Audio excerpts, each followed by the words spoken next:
تعرف الفرق بين واحد جينيوس عنده أحسن سيرتيفيكيشن وأقوى دبلومة أما حياته سوسيال داخلة في حيط، وواحد مش جينيوس ومش دام زادة عادي الافريج أما الناس الكل تحبه وحياته سوسيال ياسر محلاها. فرق بين هذوما الزوز حاجة اسمها emotional intelligence. Hello guys and welcome back to this new video. اليوم باش نحكيو على emotional intelligence وباش نحكيو زاد علاش الذكاء العقلي أو الذكاء المعرفي اللي تم قياسه بالintelligence quotient وإلا الاي كيو ماهوش كافي to build a successful and happy life. So let's start with the basics. شنو الفرق بين EQ والاي كيو؟ كلنا نعرف شنو هي الاي كيو، حتى وكان ما تعرف شنو الاي كيو اكيد راك سمعت به قبل. بكل بساطه الاي كيو هو الانتليجنس الذهني او المهارات الذهنيه متاع الانسان، مثلا اللوجيك، المات، الميموري، مهارات كيما هكايا. اما الاي كيو او الذكاء العاطفي هي قدرتك انك تديكودي وتكنترولي مشاعرك ومشاعر غيرك. اما قبل ما تكنتروليهم لازم تديكوديهم معناتها تفهمهم بالقداء. لهنا نحكيو على الايموشنال اويرنس. لازم تعرف مثلا تفرق بين انت متقلق ولا قلق، متغشش على خاطر جيعان ولا متغشش على خاطر انسان قلقك، الانسان اللي قدامك متقلق ولا ساكت ولا هايم ولا حزين، ولا تعرف تفهم ايش بيه بالضبط وتعرف تفهم شنو هو السبب الايموشن متاعو ولا متاعك. دونك لهنا نحكيو على حاجه داخليه من داخل، الايموشن متاعك من داخل، الايموشن متاع الانسان زاد الاخر هما حاجات داخليه ليه هو. السؤال اللي في مخاخنا الناس الكل، علاش الاي كيو counts more than اي كيو؟ علاش الذكاء العاطفي مهم اكثر من الذكاء المعرفي؟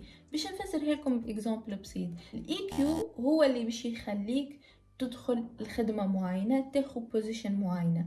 الاي كيو الذكاء العاطفي هو اللي باش يخليك تبقى في الخدمة هذيك ويو grow you lead ويو get promoted. الاي كيو ستابل، نتولدوا باي كيو معين ينجم يطلع شوية ولا يتبدل شوية، ماهيش حاجة واو، ماهيش حاجة ريماركابل على الاخر. بار كونتر الاي كيو حاجة flexible، it's a skill تنجم تتعلمها with practice and that's why الاي كيو is the real game changer في الحياة. كالعادة وكما عودتكم let's go deep into the brain. في المخ متاعنا عنا حاجة اسمها أميجدالا أو بالعربي اسمها اللوزة الدماغية. هي سنتر متاع المشاعر كيما الخوف والانكزايتي اتسترا. تصير لنا سيتوياسيون نتا خوف ولا حد قلقك ولا اي حاجه كيما هكايا، الاميجدالا باش تعمل حاجه اسمها اميجدالا هايجاك، وين المشاعر نتاعك باش تسيطر عليك قبل ما البري فرونتال كورتكس اللي هو المسؤول عن الراشوناليتي واتخاذ القرارات واللوجيك والفازت هذوكم تبدا يفونكسيوني. which is تفسير متاع انك تقول حاجات في لحظه غش تندم عليهم من بعد، حاجات ما لازمكش تقولهم، حاجات تقولهم من غير ما تخمم في لحظة غش ولا خوف. أذيك هو التأثير متاع الأميجدالا هايجاك. when you are emotional intelligent ماكش باش تخلي الأميجدالا هايجاك تسيطر عليك، وفي لحظة الغش وإلا في لحظة الخوف هذيك باش تاخذ ستيب للوراء وتقول لا مانيش باش نتصرف تو حتى لين نهدى، which is حاجة فما عباد يعملوها and they are emotional intelligent. معناتها to be emotional intelligent لازم تعرف تتحكم في المشاعر متاعك، تتحكم في ردود الفعل متاعك في الحالات هذوكم and you have the ability to create a gap between the emotion والreaction. فما كتاب اسمه emotional intelligent why it can matter more than IQ. الكتاب متاعه psychologist اسمه دانيال جولمان، كتب برشا على السوشيال intelligence والايموشنال intelligence وكل هذوك الفساد. المهم قالك لا ما قالك حد شيء، قسم الاي كيو ل5 فاونديشنز، 5 ركائز اللي هما تنجم تقول سكيلز تنجم تتعلمهم، اللي توا في المودرن ليدرشيب موديل ولاو 4 على خاطر الموتيفيشن دخلت مع السيلف مانجمنت. المهم الأربعة ولا ال5 ركائز هذوما باش نحكيو على 5 اما هما 4 تايتلز هيك. علاش نبداو بأول وحدة اللي هي سيلف اويرنس، الوعي بالذات. تعرف تفسر وتفهم الايموشن متاعك وتعرف تفسر المصدر متاع الايموشن متاعك. انا توا متغشش على خاطرني جيعان مش على خاطر اني كليت ريحة من عند امي، خاطر بعثتني نجيب في السباكيتي وانا جبت لها تلياتلي، انا متغشش خاطر اني جيعان. نتعداو ثاني حاجة واللي هي السيلف مانجمنت، تعرف تكنترولي الرياكشن بتاعك، which حاجة قاعدة نخدم عليها انا بيرسونالمون في 2026. معناتها مش اي impulsive thought تنفعل عليها، لازم تعرف وقتاش تتصرف وتعرف كيفاش تتصرف، حتى لو كان انتي متغشش، حتى لو كان انتي حزين، حتى مهما يكون الايموشن متاعك، مهما يكون الشعور متاعك، تعرف كيفاش تتصرف بعقلانية. مع السيلف مانجمنت تجي الموتيفيشن اللي هي ما عادتش تايتل تو، خاطر في المودرن ليدرشيب موديل قالوا اللي الموتيفيشن تجي اوتوماتيكلي when you can manage yourself، حاجة داخلية. دونك كي you manage yourself ولا تعرف how you manage yourself تجي motivation automatically. so هذاك علاش نحووها ما عادوش 5 ولا 4. ثالث حاجة واللي هي social awareness وإلا empathy، هي قدرتك على انك تفهم مشاعر غيرك through empathy، through انك تحط روحك في بلاصتهم باش نجم تفهم مشاعرهم. رابع حاجة واللي هي relationship management، how you deal with problems and build connection قوية مع الناس. دانيال عمل study mentioned في كتابه working with emotional intelligence، لقى اللي نسبة كبيرة of success in top leadership تجي من ال EQ مش من ال IQ.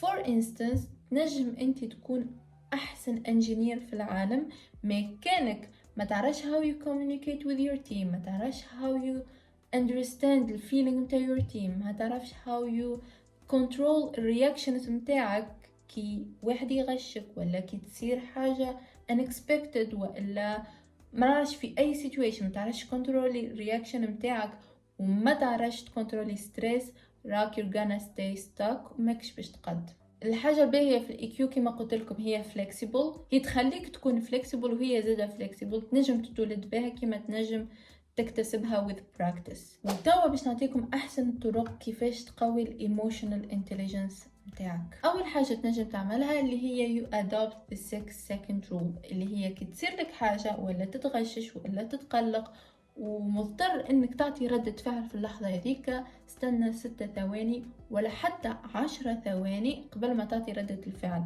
على خاطر فك 6 ولا 10 ثواني هذوكم الإفيه متاع الأميجدالا هايجاك باش يقل وماكش باش تعطي ردة فعل قوية كيما كانت باش تكون لو ما خممتش.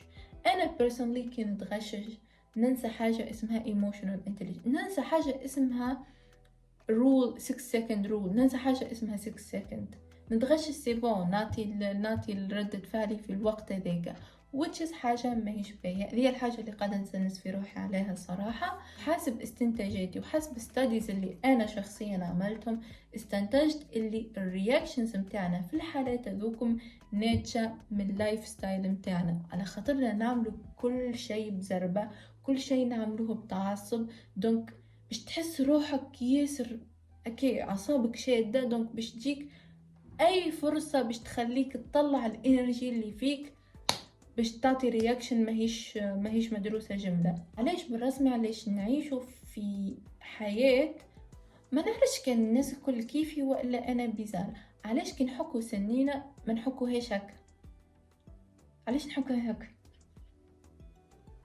شنية الفايدة من انك تحكها هكا مش هكا؟ علاش كي تغسل المعون ما تغسلش هك؟ علاش تغسل هك؟ بالرسمي ممكن تشوفوهم حاجات صغار، من الحاجات هذوما يخليو في داخلك انرجي ياسر منعرفش متعصبة وياسر ندرا كيفاش دو تال فاسون اي فرصة باش تجيك باش تطلع الغش متاعك وتطلع الانكزايتي هذيك اللي فيك باش تخربها الدنيا. هيك علاش لازم نتسلمس روحي ولازم تسنسوا رواحكم انه we live slow lifestyle، ما فيها بس كان تغسل سنيك هكا، ما فيها بس كان تغسل المعون هكا، فيها بس كان تلبس بدريك بشويه، خاطر انا راح نلبس بدري تك تك تك تك باش نخرج فيسا، ما فهمتنيش، ديما نزرب لازم ادوبت سلو لايف ستايل باش تنقص على الاقل من الاعصاب الشاده وتنقص من الرياكشن زاده كي تصير سيتويشنز كيما هكاكا. ثاني حاجه واللي هي label the emotion، كي تحس بشعور معين تتغشش ولا تتقلق ولا أي شعور كان، حاول تقوله out loud، على خاطر scientifically when you admit وإلا كي تقول حاجة out loud تنقص الباور متاعها، تنقص الإفيه متاعها. ثالث حاجة واللي هي الأكتيف listening. كي تصير أي تاتش بينك بين أي إنسان حاول you listen، حتى مش كان تاتش، conversation صارت بينك بين إنسان صار فيها انفعالات شوية، حاول تسمع باش تفهم مش باش تجاوب. try to listen to understand not to answer. finally ال EQ it's a skill تنجم تطور منها كل يوم، just لازم تحط في مخك الحاجة هذيك. it's important انك تطور منها وتتعلمها، على خاطر اول خطوة باش تتحكم في حياتك هي انك تتحكم في المشاعر متاعك. هذا كان فيديو اليوم، ان شاء الله يكون عجبكم. متنساوش باش تعملوا لايك subscribe and the bell باش تجيكم notification كي هبط فيديو جديد. see you in the next video. bye.